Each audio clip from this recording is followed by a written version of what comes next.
نحمده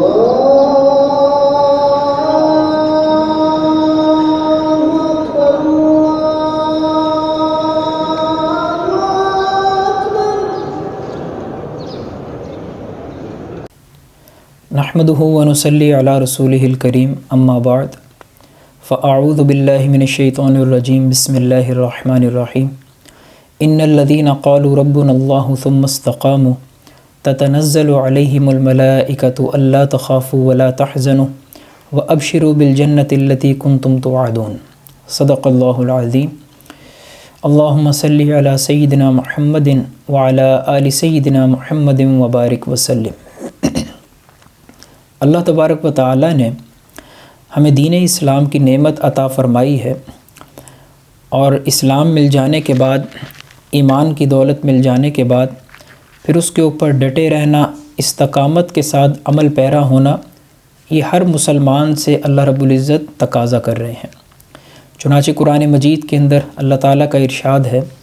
کہ ان الذین قالوا ربنا اللہ ثم استقاموا، بے شک وہ لوگ جنہوں نے کہا کہ اللہ ہمارا رب ہے، ثم استقاموا، پھر اس کے اوپر وہ ڈٹ گئے، انہوں نے استقامت کے ساتھ اس کے اوپر عمل کیا، تو تتنزل علیہم الملائکۃ الا تخافوا ولا تحزنوا وابشروا بالجنہ، تو اللہ رب العزت کی طرف سے ان کے لیے پھر وہ مدد اترتی ہے۔ اللہ رب العزت ان پر فرشتوں کا نازل ہونا، پھر فرشتوں کا آ کر ان کو تسلی دینا کہ تم گھبراؤ نہیں، تم خوف نہ کرو، اور تمہیں بشارت ہو اس جنت کی کہ جس کا تم سے اللہ رب العزت نے وعدہ کیا تھا۔ تو اس آیت کے اندر اللہ تعالیٰ نے ایمان والوں کو یہ خوشخبری سنائی ہے کہ جو ایمان لانے کے بعد اس پہ ڈٹ جاتے ہیں، پیچھے نہیں ہٹتے، پھر ان کے لیے اللہ تعالیٰ کی خصوصی مدد اور نصرت اترا کرتی ہے۔ جب یہ آیت نازل ہوئی تو حضرت عمر فاروق رضی اللہ تعالیٰ عنہ فرمایا کرتے تھے کہ اس آیت سے مراد واللہ، اللہ کی قسم کھا کے فرماتے ہیں کہ اس سے مراد وہ لوگ ہیں جو اللہ رب العزت کی اطاعت پہ جم جاتے ہیں اور لومڑی کی چال نہیں چلتے کہ کبھی اس رستے پہ جاتے ہیں کبھی اس رستے پہ جاتے ہیں۔ حضرت قتادہ رضی اللہ تعالیٰ عنہ کے بارے میں آتا ہے کہ جب انہوں نے اس آیت کو سنا تو وہ اللہ رب العزت سے دعائیں مانگا کرتے تھے کہ اللہم انت ربنا فرزقنا الاستقامہ، کہ اللہ آپ ہمارے رب ہیں، ہمیں استقامت کی نعمت عطا فرما۔ تو ایمان لانے کے بعد اس پہ جم جانا، استقامت کے ساتھ نیک اعمال کرتے رہنا، یہ مسلمان کے لیے لازم اور ضروری ہے۔ حضرات صحابہ کرام کی اگر زندگیوں کو دیکھیں تو صحابہ کرام کو اللہ تعالیٰ نے یہ نعمت عطا فرمائی تھی۔ چنانچہ حضرت عمر فاروق رضی اللہ تعالیٰ عنہ کے بارے میں آتا ہے کہ وہ نبی پاک صلی اللہ علیہ وسلم کو نقصان پہنچانے کی غرض سے اپنے گھر سے نکلتے ہیں، ہاتھ کے اندر تلوار ہے اور غصے کی حالت میں گھر سے نکلے ہیں، لیکن راستے کے اندر ایک صحابی ان سے کہتے ہیں کہ آپ نبی علیہ السلام کو تو بعد میں دیکھیں، پہلے اپنے گھر کی خبر لیں،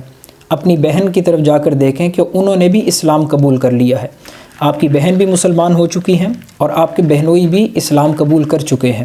تو سیدھا حضرت عمر اپنی بہن کے گھر میں گئے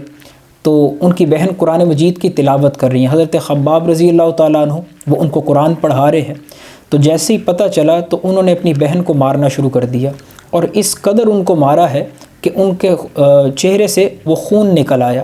تو مار کھاتے کھاتے حضرت فاطمہ بنت خباب، حضرت عمر کی بہن، وہ کیا کہنے لگی؟ وہ کہنے لگی کہ عمر، اگر تم خطاب کے بیٹے ہو تو میں بھی خطاب کی بیٹی ہوں، میں ایمان لا چکی ہوں، اسلام قبول کر چکی ہوں، اب اس جسم سے جان تو نکالی جا سکتی ہے لیکن ایمان کو نہیں نکالا جا سکتا۔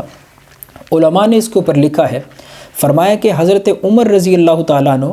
جو وقت کے نبی کے ساتھ دشمنی کرنے کے لیے گھر سے نکلے تھے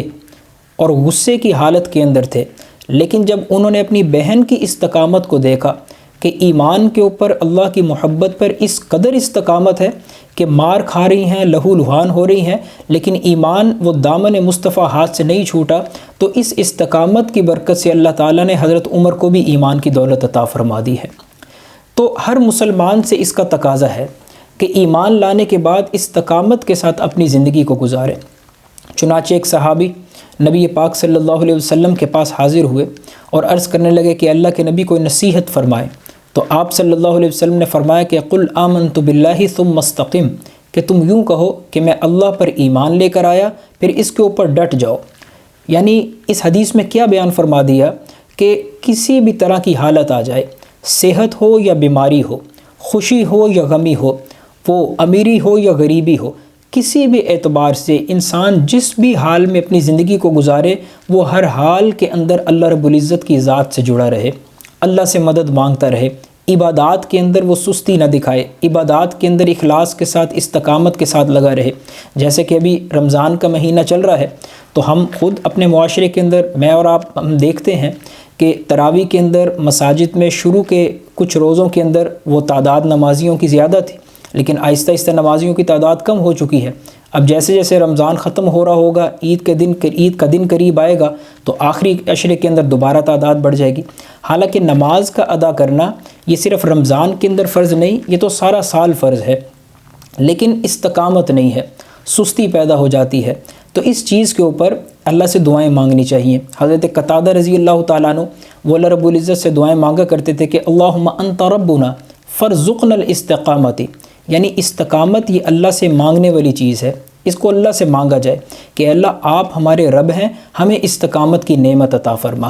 تو بہرحال اللہ نے ہمیں ایمان کی دولت عطا فرمائی ہے، ہم اللہ رب العزت سے دعا بھی کرتے ہیں کہ اللہ ہمیں ساری زندگی ایمان پہ ڈٹے رہنے کی توفیق عطا فرمائے، ہر حال کے اندر اللہ تعالی ہمیں اپنی اطاعت، فرما برداری اور عبادات کے اندر اپنا وقت گزارنے کی توفیق عطا فرمائے۔ وما علینا الا البلاغ المبین۔